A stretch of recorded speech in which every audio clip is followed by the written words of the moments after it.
Hey everybody, it's Vanessa, the Crafty Gemini, and I'm back with another quick rotary cutting tip tutorial for you. Now this is a problem that I see almost every single beginner quilter make when they're first learning how to use a rotary cutter with some rulers to cut their fabrics down. So here's what it is. They're going to make a cut. Here I'm going to just trim off the selvage edge. Okay? I have my ruler, and this usually happens when they're working with a long strip ruler, but it can also happen on a smaller ruler also.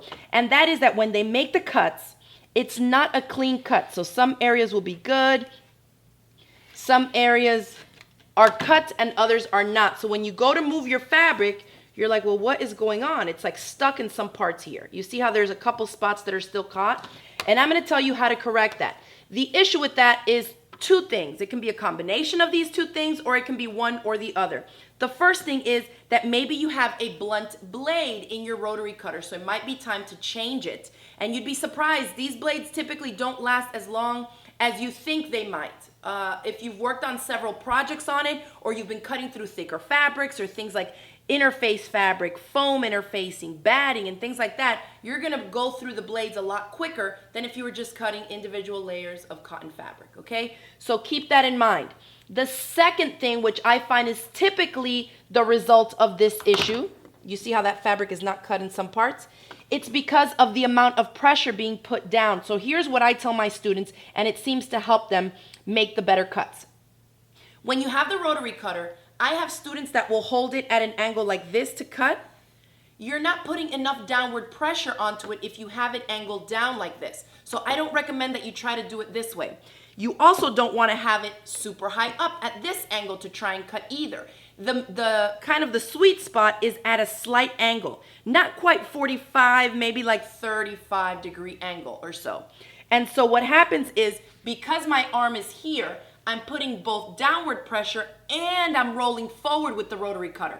And the more cuts you make, if you turn off any noise that you might have in the room, you can pay very close attention to the sound that you'll hear as you're cutting.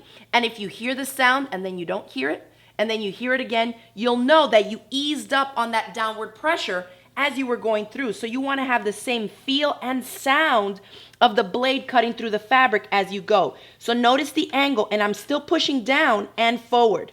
I walk, walk, walk, down and forward pressure at that angle, okay?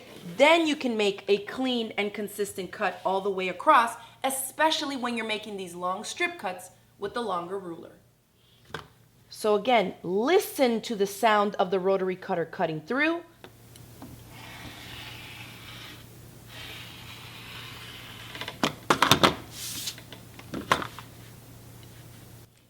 Now I'm going to try to make a cut where I ease up on the pressure so you can hear how that cutting sound goes away. Hopefully this will pick up on the camera microphone.